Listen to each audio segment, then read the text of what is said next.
They're all following the global agenda of Robert Mueller, who was a United Nations lifer. This is the actual source, is not even our federal government, but them dancing the tune of the United Nations, which is dictating this global education for so-called global citizenship, which is their way of magic spelling their way into global government. A citizen is in a relationship with a government. Well, if you're a global citizen, who's the global government, right? That's the logic there. So we've got to stop UNESCO, teachers unions, and the Department of Education.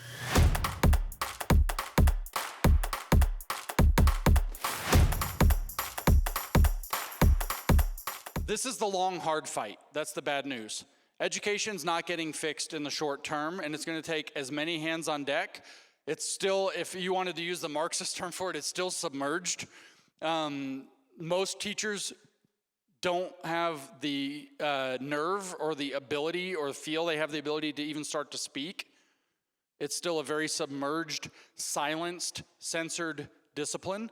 And so those of you who are in this room are not just pioneers, but truly, vanguard, centurion kind of heroes. You're literally the heroes who are going to bring 100 men back from the battle because you're already showing up to stuff like this. The schools are going to take a dedicated amount of effort. I would tell you that the most bang for your buck is going to be basically three things to lobby for and to push for, which I know there's broad support for on the conservative side of the aisle. There's not broad support for on the other side of the aisle, so that's an information-raising campaign. Number one is that the teachers' unions have to be destroyed, abolished, ended. Public sector unions shouldn't exist. The argument is actually extremely simple, so take notes. In a private sector environment, the boss, the CEO, management, has a profit motive in order to engage in negotiations, and the people engaging in the strike have a get fired motive. They have skin in the game, so it's a completely different dynamic. The profit motive is being balanced against the desires and the demands of the workers put together in a corporation of workers, in a sense. Okay, fine. In the public sector, that's not the case. The employer's the government. They don't have a profit motive. They have a waste taxpayer money motive. And the people who might go on strike won't get fired. They have no skin in the game. It is a completely bogus political leveraging tool that when it wasn't explicitly communist as it is now, it was explicitly syndicalist, which is one step away, or as Mao would have said it, 30 kilometers away from communism.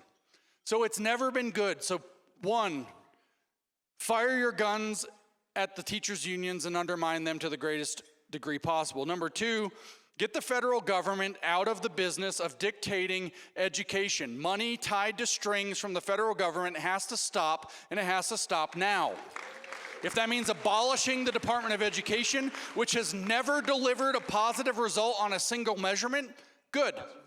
If it means turning it into a block grant giving institution that has no ability to decide whether or not you bent the knee to the newest Common Core or social emotional learning competency or whatever to give you money, good. It doesn't really matter. But you have to get the federal government strings disattached from education at the local level. And if the state's an intermediary, that's a problem. Oregon, California, Washington, Minnesota, I've heard them all today. Massachusetts, New York, I haven't heard Maryland. Is there a Maryland here? Yeah, there we go. I feel for Connecticut. Those are the bad ones. You've got to get the federal government out. You've got to get the state government with its bullcrap out and get as much power back to the local districts as possible. This whole No Child Left Behind forward experiment that it culminates through Common Core, social emotional learning, the Every Student Succeeds Act, the CARES Act, and so on, it's all got to go. That's all deadly poison. So number one, teachers' unions have to be heavily targeted for political destruction. The Department of Education has to be completely neutered in its ability to constrain what schools can do. If you want to get schools back on track, this was the question.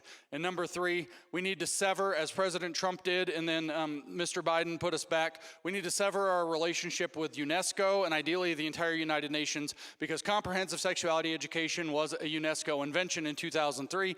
All of this comes from the United Nations, like I told you about Kenya. They're all following the global agenda of Robert Mueller, who was a United Nations lifer.